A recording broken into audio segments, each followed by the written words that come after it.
Okay, thank you very much. Good morning, all. Thank you very much for the invitation. I'm honored to be here and to share with you basically a few preliminary results of a systematic review that my team and I did a few months ago. I'm saying preliminary results in the sense that it's not published yet. However, the protocol is already published. This systematic review was funded, at least a significant part of it, by the Homeland Security Department of the US, at least part of it. And this is supposed to be published at Campbell Systematic Review. So basically the idea was to examine the spread of extremist propaganda online and how educational programs can serve as a tool to prevent it. The causes and the reasons were already, my former colleagues in panel spoke about it, so I will pass this part, but I will start saying at least two things. That most of the governments and tech companies have invested heavily in content moderation and counter-narrative campaigns, but part of this, or at least almost of these campaigns, remain largely reactive. The question is that educational interventions, on the other hand, are proactive, and they aim to equip individuals with skills, values, and the social connections needed to resist extremist manipulation before it takes hold. We start mostly with two research questions, which basically guided for our objectives. The first two questions are how effective are educational programs in preventing or countering the radicalization impact of online extremist propaganda? And the second question is what factors influence their effectiveness across different populations, languages, and settings? The secondary objective was to identify common design elements that make these programs work or conversely lead them to fail, and how to derive lessons from educators, policymakers, and practitioners. The methodology was a simple methodology, classical from the systematic reviews. Basically, it was conducting according the normal standards for a systematic review. So we basically searched about 19 academic databases and 23 grey literature repositories, including think tanks, NGOs, intergovernmental organizations such as UNESCO, the UN International Crime and Justice Research Institute, RAND Corporation, and we also hand-searched leading journals in terrorism, communication, and education. And after the deduplication, we had about 21,000 titles and abstracts that were screened using the system, the EPPI reviewers, priority screen algorithm.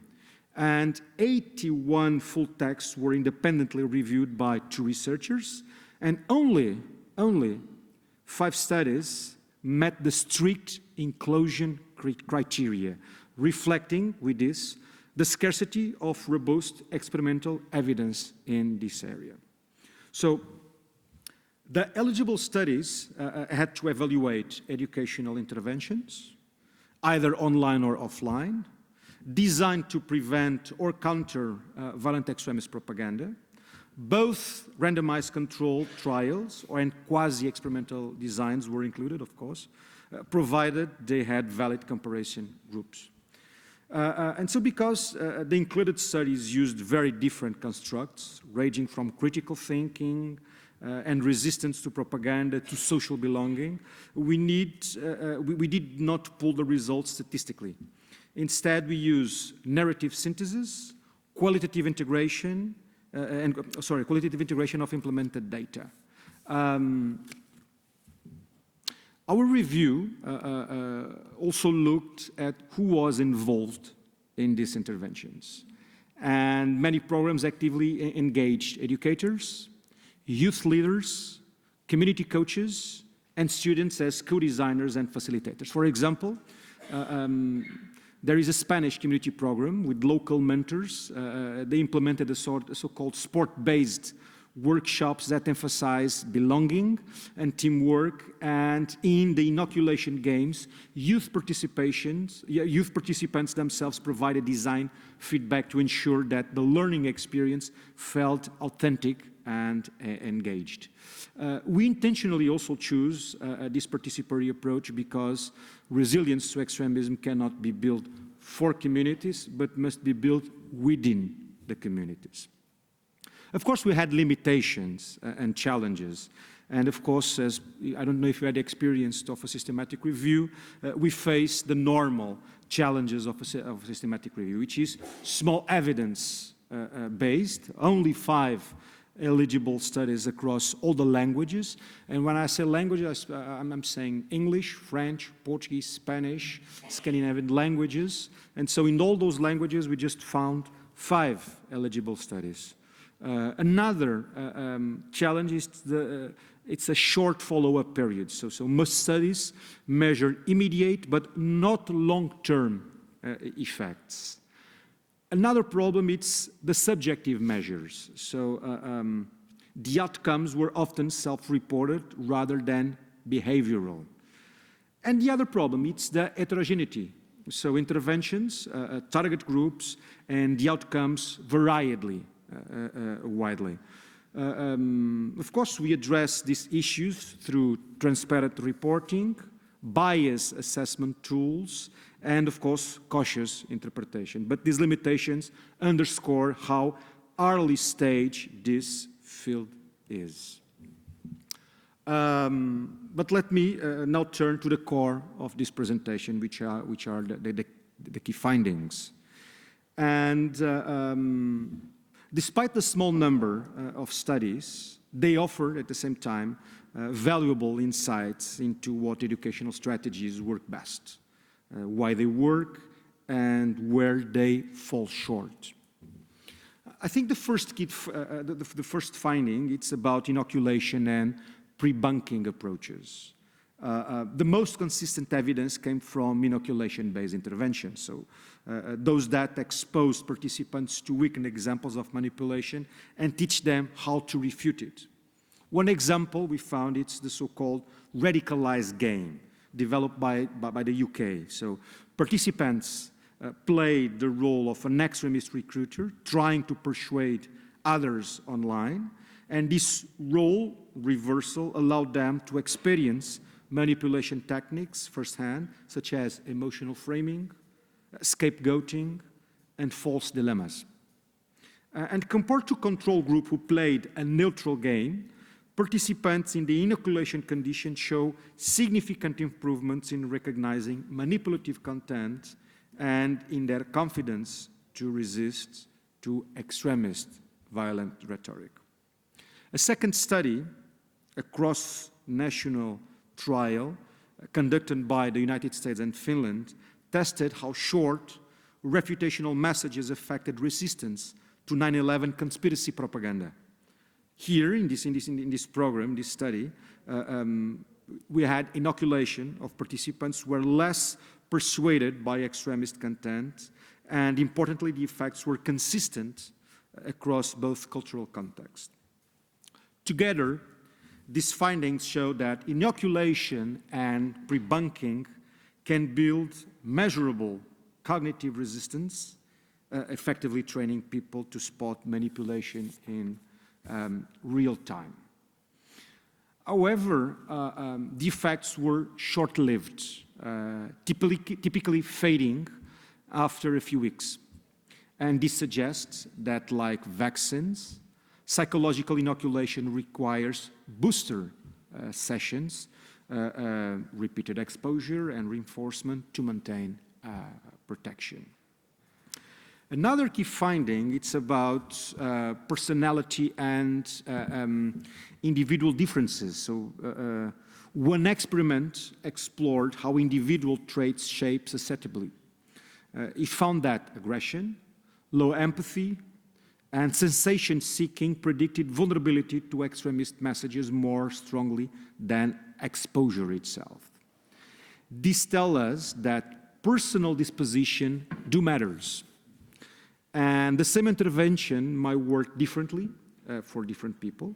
For instance, gamified learning might engage some, but others might need personal mentoring or community support to make the lasting change. So, educational prevention cannot be one size fits all.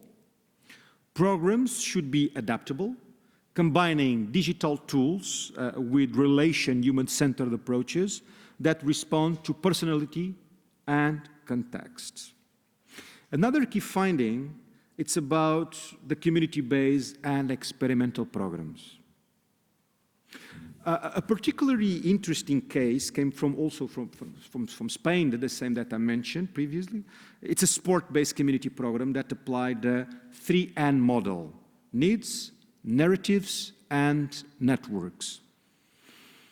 Over several weeks, participants engaged in teamwork and dialogue sessions to strengthen social belonging and trust. And the findings show that youth participants expanded their social support networks and developed stronger trust and inclusion, both important proactive factors against isolation and grievance-based radicalization. This reinforces the view that social and cognitive elements must go hand in hand. Belonging is essential but insufficient without learning how to critically evaluate extremist frames. Another key finding, it's about the critical thinking and awareness raising. The oldest study in our review, it's a 40s classroom experiment on Nazi propaganda. It's very interesting, and found that critical analysis alone didn't reliably reduce susceptibility.